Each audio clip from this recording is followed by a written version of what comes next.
Okay, good day po sa ating lahat. So ito po yung sinasabi kong video regarding kung paano po mag-upload sa ating Weebly. So una po, bukas po kayo ng browser, Google, kahit anong klaseng browser po.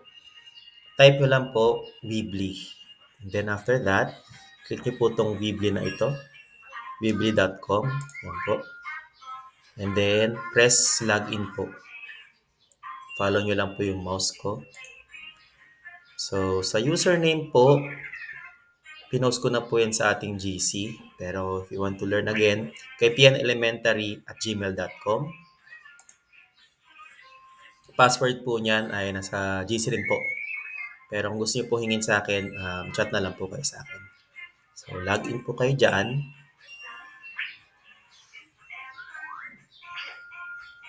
Okay po. So, once nandito na po kayo sa page na to, ang gagawin niyo po ay click niyo po itong edit site, left click.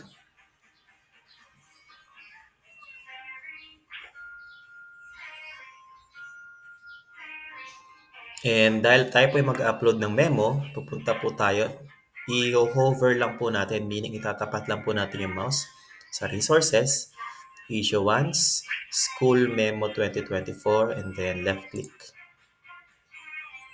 Okay, pagdating po sa page na to,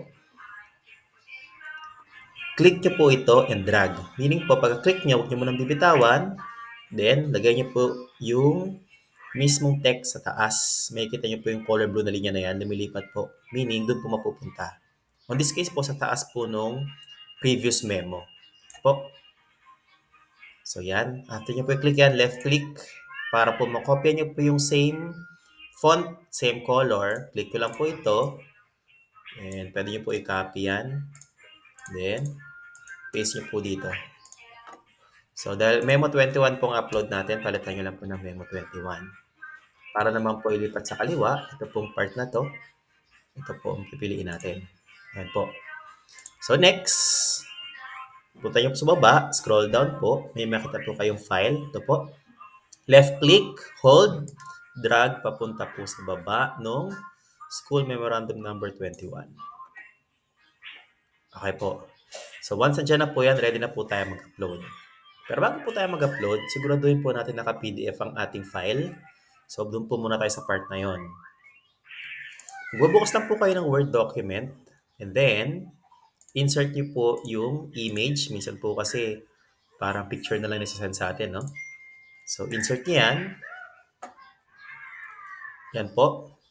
Tapos lalagay niyo po siya ng wrap text, behind text para po ma-maximize natin. Yan po. Uunatin po natin siya para pantay na pantay. And then, file, save as, huwag kalimutang i-this PC, and then, memo number 21. Ito po ang pinaka-importante sa lahat. Make sure po na pag nag-upload po tayo sa ating website, ay PDF po ang nakasave na document. Para po hindi nagagalaw pag nag-download or ina-upload po natin sa mismong Weebly. After saving that po, pwede na po tayong bumalik sa ating Weebly. So ito po.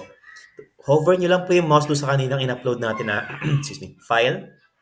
Pag naging ganyan na po yung itsura ng mouse nyo, parang kamay na siya, left click, and then click nyo po yung upload file, left click din po, upload file from your computer. Hahanapin nyo na po yung sinave natin na PDF. So sa akin po, nasa documents yun. Memo number 21, open. Okay po. Lastly po, para po madali po ma-identify ng mga bumibisita sa ating website kung anong klaseng memo po yung in-upload, click nyo po to, download file. Yan. Pagka left click nyo po, babaguhin nyo po itong pangalan niya na memo number 21. Instead, papalitan nyo po ng kanyang pangalan ng memo. So, on this case, administration of third, periodic examination in all subject areas from grade 1 to grade 6. This school year 2023-2024. Kung meron po kayong original file, mas madali pong copy-paste. Pero on this case po, dahil picture po siya, kailangan nyo po siyang i-type. So, administration of third periodic examination.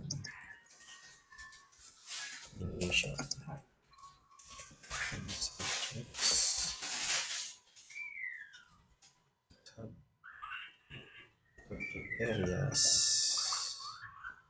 from grade 1 to grade 6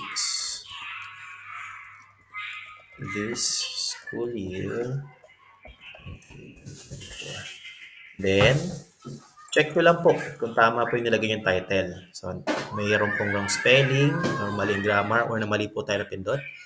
Administration of third periodic examination on subject areas from grade 1 to grade 6, this school year 2023-2024. Pag tama na po yung ating in-upload, tama rin po yung ating memo number, para po ma-finalize, click po yung publish. Ayan po. Tapos once na-click nyo po yung publish, kunin nyo po itong pinaka-link na yan, and then i-copy nyo po siya. Tapos ganito po siya mag-share.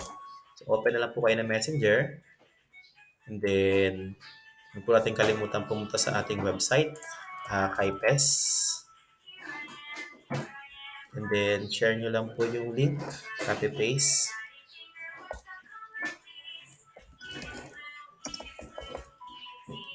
And then, pwede nyo po i-type kung ano po yung tungkol sa memo nyo. Like, dahil po, memo number 21, lagay ko na lang po dito. Memo number 21 regarding conduct of periodic examination.